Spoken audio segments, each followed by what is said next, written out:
मुंबई ठाण्यात मध्य आणि पश्चिम रेल्वेने जाहीर केलेल्या विशेष मेगा ब्लॉकमुळे प्रवाशांचे मेगा हाल झाले। प्रजासत्ताक दिनानिमित्त सकाळी लवकर शाळा, सरकारी ऑफिसच्या कार्यक्रमाला जायला लोक घराबाहेर पडले। मात्र मुंबई लोकल सेवा विस्कळीत झाल्याने प्रजासत्ताक दिनीही प्रवाशांचा खोळंबाच झाला।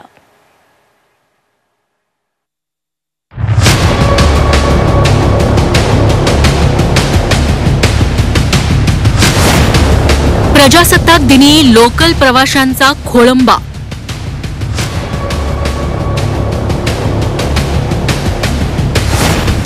रात्रकालीन ब्लॉकमुळे सकाळीही प्रवाशांचे मेगा हाल।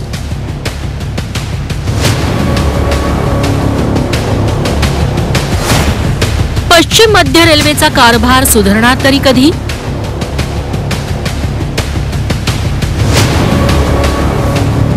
लोकल ही जरी मुंबई ठाण्याची लाईफलाईन असली तरी दर रविवारी या लाईफलाईनला मेगा ब्लॉकच्या अडथळ्यातून जावंच लागतं। यावेळीही तसंच झालं। प्रजासत्ताक दिनाच्या पूर्वसंध्येला पश्चिम रेल्वे मार्गावर मिठी नदीवरील पुलाच्या कामासाठी मेगा ब्लॉक घेण्यात आला। कर्नाक पुलाचं काम शुक्रवारी रात्री 11 वाजल्यापासून रविवारी सकाळी 8:30 वाजेपर्यंत सुरू होतं। यामुळे सकाळच्या लोकल उशिराने धावत होत्या। त्यामुळे लोकल आणि रेल्वे स्थानकांवर प्रवाशांची तुफान गर्दी झाली। कर्नाक पुलाच्या पुनर्बांधणीचं काम सध्या सुरू आहे। पुलाच्या गर्डर उभारणीसाठी 25 जानेवारीच्या मध्यरात्रीपासून 26 जानेवारीच्या पहाटेपर्यंत मध्य रेल्वेने 6 तासांचा मेगा ब्लॉक घोषित केलेला होता।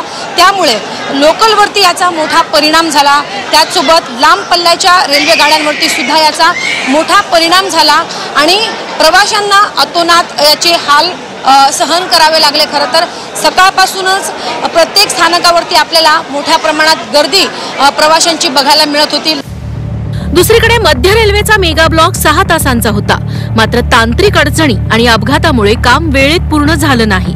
परिणामी सीएसएमटी ते भायखळा आणि सीएसएमटी ते वडाळा रोड दरम्यानची लोकल सेवा पूर्ण ठप्प झाली। पहाटे 5 ची पहिली लोकल तब्बल 50 मिनिटं उशिरानं वडाळा स्थानकात पोहोचली। 26 जानेवारी प्रजासत्ताक दिन आणि रविवारचा मेगा ब्लॉक रद्द केलेला आहे। तरीही तुम्ही बघताय की लोकलमध्ये चढता येता इतकी गर्दी जी आहे सेंट्रल वेस्टर्न हार्बरमध्ये चालली आहे। खरंच अघोषित मेगा ब्लॉक ठेवला आहे असं मला वाटतंय। मध्य आणि पश्चिम रेल्वेच्या विशेष ब्लॉकमुळे फक्त लोकलच नाही तर लांब पल्ल्याच्या रेल्वे गाड्यांवरही परिणाम झाला। प्रवाशांना 2 ते 2.5 तास रेल्वेतच बसून राहावं लागलं। काही वैतागलेले प्रवासी आपल्या भल्या मोठ्या बॅगा घेऊन रेल्वे रुळांवरून चालताना दिसले। मुळात लांब पल्ल्याच्या गाड्यांनी प्रवास करणाऱ्या प्रवाशांना या मेगा ब्लॉकची माहिती खूप उशिरा देण्यात आली। 2.5-3 घंटे लेट था गाड़ी और मुझे दोस्तों ने बताया यहाँ पे कि मेगा ब्लॉक की वजह से थोड़ा प्रॉब्लम चल रहा है, लेकिन काफ़ी टाइम तक गाड़ी 2 घंटे 1.5 घंटे एक जगह पे रुका के रखा था। बाकी उसको महानगरी एक्सप्रेस को लेट किया गया। फिर पुण्यावरून आलो। तुम्हालाही फटका बसला? पुण्यावरून आलो, जवळजवळ 2 तास तिकडे मुलुंडच्या जवळच थांबली। लोकल आयलाईनवरून चाललेले त्या दिवशी जळगावला झाला तसाच परत झाला असं किती फास्ट गाड्या गेल्या। लोक काही कांच्या बॅगा उडल्या। लोक चालत होते ट्रॅकमधून। प्रजासत्ताक दिनाला मुंबई ठाणेकरांचे हाल झालेच। मात्र मेगा ब्लॉकचा मेगा जाच आजच्या पुरता नव्हता। आज जी परिस्थिती निर्माण झाली तीच उद्याही होऊ शकते, कारण मध्य रेल्वेचं काम अजूनही संपलेलं नाहीये। गर्डर उभारण्याच्या कामासाठी आज रात्रीपासून पुन्हा मेगा ब्लॉक असेल। त्यामुळे वीकेंडला मेगा हाल झालेल्या प्रवाशांना आठवड्याच्या पहिल्या दिवशीही मरेच्या खोळंब्यासाठी तयार राहावं लागणार असंच दिसतंय। ब्युरो रिपोर्ट, झी 24 तास, मुंबई।